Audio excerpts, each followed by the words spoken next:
These risks for banks and financial institutions offers credit guarantees to encourage lending to businesses that would otherwise struggle to access funding.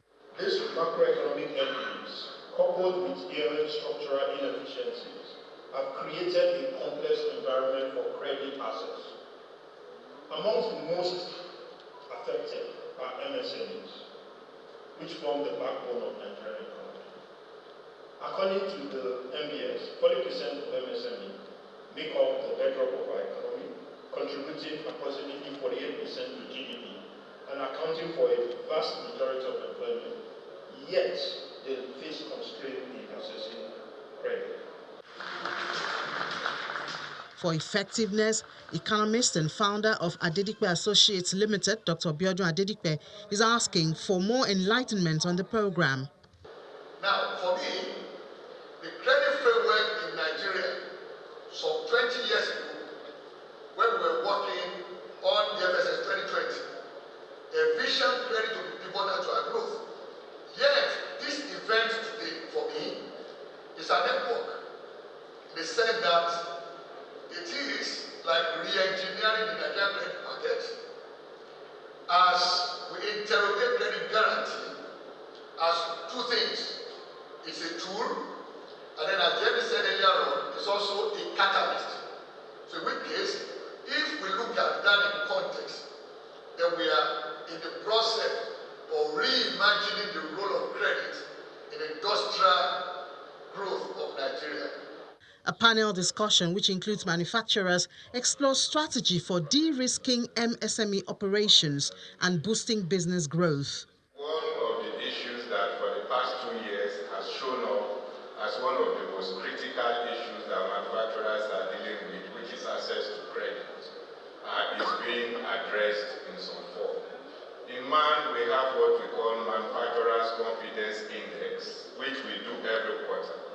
And in the last 2 years, it has indicated that access to credit has overtaken the cost of electricity in terms of the biggest challenges that we have. To achieve this, the NCGC is calling for stronger collaboration among MDAs, DFIs, fintechs, cooperatives, and the private sector to build a credit ecosystem that listens, learns, and leads. And with the talk of industrialization catching up around the world, aluminium becomes a widely used commodity in a variety of industries, from construction to aircraft and infrastructure. We see aluminium top on the list. And then we see in 2024 that global aluminium prices went up 7.5% and are up another 5.5% this year, reaching another high of 2,636 per ton. The U.S. president, we know he has talked about imposing a tariff on aluminum imports, and the U.S. being the world's third largest consumer of the commodity. Let's find out more about this with Emefiele Onyelukachukwu. He is an analyst with financial derivatives company. Emefiele, you're welcome to the program. Thank you, Uni, for having me. Great. So, how much involved or how much impact can we say, or how active is Nigeria in the aluminium value chain?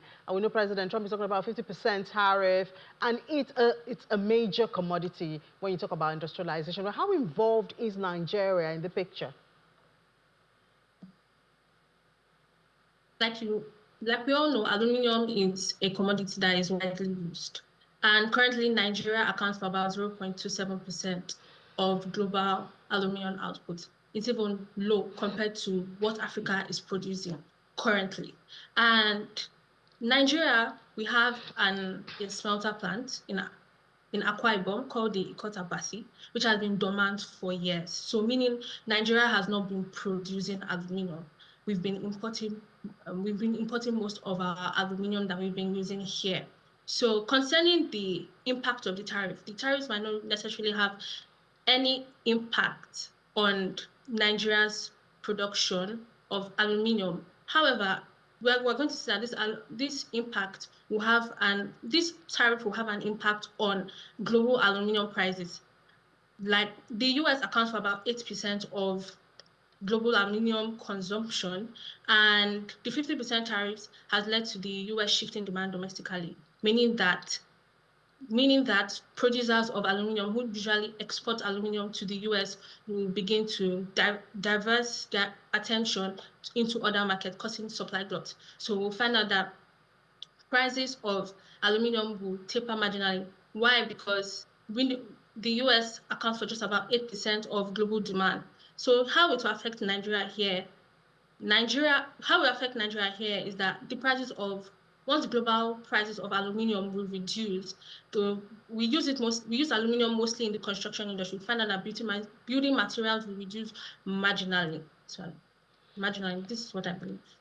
Yeah, you talked about, the company in Akwa Ibom which not producing, and that's adding to another potential of Nigeria. Are there conversations about boosting local production?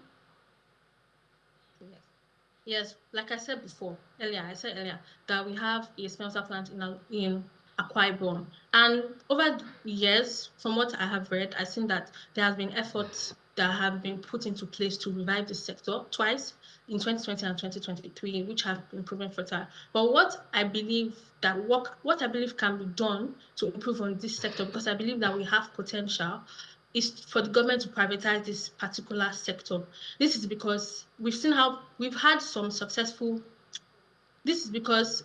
privatization in some sectors have worked. For example, the telecom industry, when it was privatized from Nitel, we've seen MTN and Airtel, and we've seen how that sector is doing efficiently. So I believe that once the government is able to privatize this sector, encouraging private sector investment, we will see that the production will begin to improve. Another thing is aluminium. In the process of making aluminium, it requires a lot of energy, and that Ikot Abasi also happens to be located in a place that produces gas, which is Akwa Ibom State. And I believe that we can use that gas as well to power up this aluminium industry, as well as also build a dedicated hydropower plant that will just be used for that aluminium industry as well. And aluminium is also gotten from bauxite deposits. We have bauxite deposits here in Nigeria, and we can explore Ekiti and Ondo State to get these mineral resources in order to reduce the cost of production rather than import this bauxite. So all these factors, if they're all put in place, I believe that the Nigeria's aluminium industry will improve, and it will even help us to be more export competitive in that sector. Thank you. All right, Emefiele, thank you so much for sharing that with us. Emefiele Onyelukachukwu is an analyst with Financial Derivatives Company. Thank you, Amy.